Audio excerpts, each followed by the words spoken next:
Era agosto de 1954, e dentro do Palácio do Catete, no Rio de Janeiro, um homem envelhecido pelo poder, pelo tempo e pelos próprios fantasmas, tentava conter uma tempestade que crescia para além das janelas. Getúlio Vargas não era mais o líder imbatível dos anos 30, nem o pai dos pobres, aclamado com rosas nos comícios. Estava acuado, envolto em crises políticas, cercado por generais, traído por antigos aliados, observado com desconfiança até por aqueles que um dia o reverenciaram. O atentado contra Carlos Lacerda, no qual o nome de Vargas fora arrastado, acendeu uma fogueira que não podia mais ser apagada com discursos ou silêncio. E ali, naquele palácio de pedras pesadas e móveis imponentes, o presidente passava suas últimas horas, não como chefe de Estado, mas como homem. Um homem que sabia que o Brasil, que o aclamava agora, queria vê-lo ruir. A manhã não havia nascido, mas a noite já pesava. As portas do palácio estavam fechadas ao público, mas abertas às pressões de todas as forças possíveis. Militares batiam com firmeza exigindo renúncia, jornais publicavam manchetes que mais pareciam epitáfios, e até aliados o incentivavam a partir, não por justiça, mas por conveniência. Getúlio, porém, insistia em permanecer. A tensão não estava apenas nos corredores ou nos telegramas. Estava em seus olhos fundos, exaustos, como se já lessem algo além do momento presente. Conversava pouco, pensava muito. O silêncio era sua resposta a um país que gritava. E talvez ali tenha começado a carta, ou o adeus, ou o gesto que faria sua história atravessar o tempo. A madrugada avançava como uma sentença.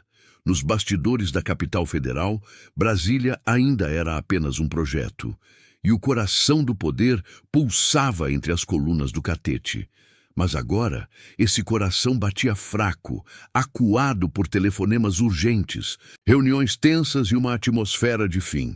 Os generais não queriam mais conversas, queriam renúncia imediata.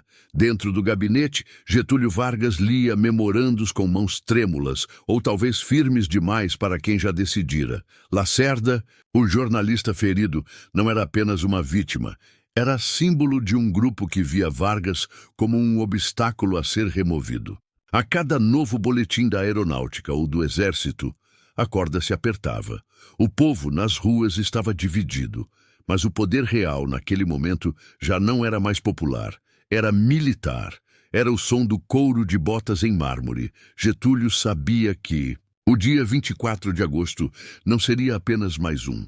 As horas da madrugada não passavam com calma, mas com o peso de séculos.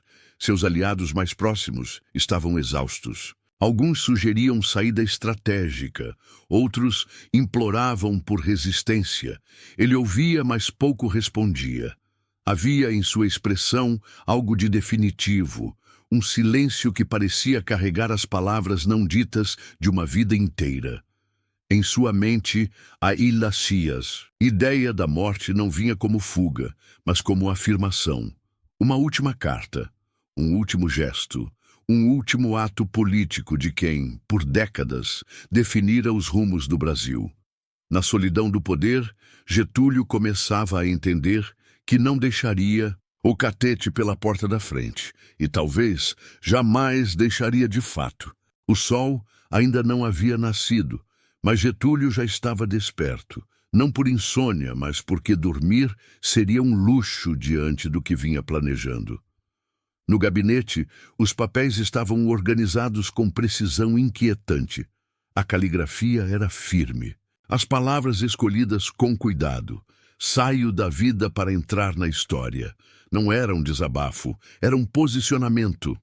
Era a assinatura final de um líder que entendia, mais do que qualquer outro, a força simbólica da própria ausência. A carta-testamento não era um bilhete. Era um discurso póstumo, com o peso de um comício. Getúlio não se retirava, se eternizava.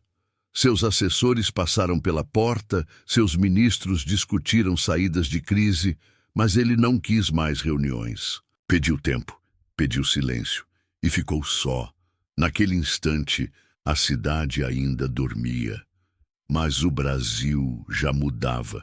No quarto, ao lado do gabinete, Getúlio olhou para os retratos da família, da esposa, dos filhos. Não havia pressa, só decisão. A pistola que estava sobre a cômoda não era um símbolo de desespero, mas de escolha. Por mais paradoxal que pareça, Getúlio Vargas decidiu morrer para vencer. Seu suicídio não foi apenas um gesto pessoal. Foi um ato político, um protesto, um rompimento, um manifesto sem palavras faladas, mas com palavras que ecoariam por gerações. E então, em silêncio, o gatilho foi puxado. O estampido não ecoou apenas pelas paredes do catete. Ele atravessou o país e acordou o Brasil com um som que nenhum discurso seria capaz de abafar. Era manhã no Rio de Janeiro quando a notícia se espalhou, primeiro como sussurro, depois como um trovão. Getúlio Vargas havia se suicidado. No catete, um corpo ainda quente jazia em um quarto simples de um palácio complexo. Lá fora, o país fervia. Trabalhadores choravam nas fábricas, motoristas paravam seus ônibus e rádios interrompiam músicas com a frase que cortaria o dia. O presidente Getúlio Vargas tirou a própria vida. Não era apenas a morte de um político, era a implosão, simbólica de uma era. Para uns era luto, para outros alívio, mas ninguém ficou indiferente. O povo, aquele povo a quem ele dizia pertencer, tomou as ruas. Gritavam, pranteavam, se revoltavam. Era como se a nação tivesse perdido um pai, ou talvez um espelho. No velório, o corpo foi exposto com a sobriedade dos líderes e o respeito dos mártires. Soldados se posicionavam com rigidez, mas em seus olhos havia algo trêmulo. Nas multidões que se formaram, surgiram gritos contra os inimigos políticos. Lacerda virou alvo. Militares tiveram que recuar. A carta-testamento, lida em rádios por vozes embargadas, se espalhava como fogo em papel seco. Saio da vida. Virou palavra de ordem. E a morte de Getúlio, longe de silenciar sua influência, a ampliava. Em cada esquina, uma discussão. Em cada janela, uma lágrima. Naquela manhã, o Brasil acordou menor, mas também mais inflamado, mais dividido, mais consciente de que nenhuma decisão é apenas um fim. Algumas são início de novas dores. A carta-testamento de Getúlio Vargas não era um simples adeus. Era uma bomba cuidadosamente escrita, com palavras que queimavam mais do que pólvora. Nas rádios, ela era repetida com entonações graves, e cada linha parecia empurrar a nação a um abismo de reflexão e indignação. Lutei contra a expoliação do povo. Tenho sido vencido pela campanha sistemática dos poderosos grupos econômicos. Ele não apenas se despedia, acusava, denunciava, apontava nomes e forças. Getúlio morria, mas deixava um roteiro de revolta, e o povo seguiu esse roteiro como um cortejo de fogo. Greves estouraram, passeatas ocuparam as avenidas, jornais aliados, a oposição foram apedrejados. O silêncio de Vargas agora rugia por 1000 vozes. Políticos tentaram se reorganizar, mas a carta havia revirado o tabuleiro. Lacerda foi hostilizado. Os militares, que haviam pressionado pela renúncia, recuaram, temendo uma comoção descontrolada. Pela primeira vez em décadas, o poder parecia frágil diante da comoção popular. A imagem de Getúlio, vestindo um terno escuro e com a mão sobre o peito, estampava capas de jornais, cartazes, muros e corações. Ele não havia simplesmente morrido, havia renascido como mito. A carta, impressa em papel comum, agora era sagrada, lida em comícios, sussurrada por operários, debatida em salas de aula. Era como se ele tivesse vencido depois da morte, como se sua ausência fosse mais poderosa que sua presença. E o Brasil, perplexo, começava a entender o peso desse gesto. O tempo passou. Décadas se seguiram, presidentes vieram e caíram. O Brasil mudou de capital, de regime, de rosto, mas o disparo de Getúlio Vargas ainda ecoa como um trovão antigo que ninguém consegue esquecer. A história oficial o coloca entre os grandes nomes da política nacional.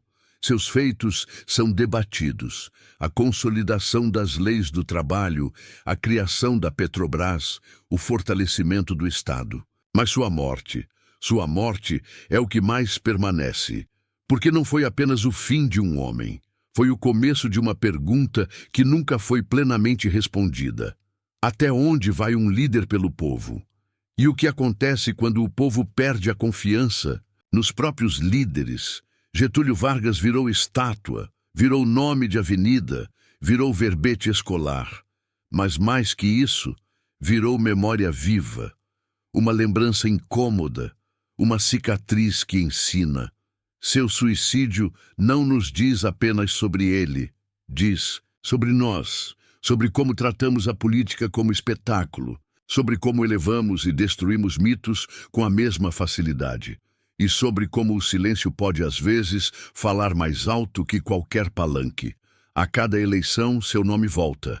A cada crise, sua carta é relida. Getúlio continua ali, entre páginas de livros e entre linhas de discursos. Porque há tragédias que não morrem com o sangue. Elas se transformam em advertência, e essa talvez tenha sido sua intenção final: sair da vida, para nunca sair da história.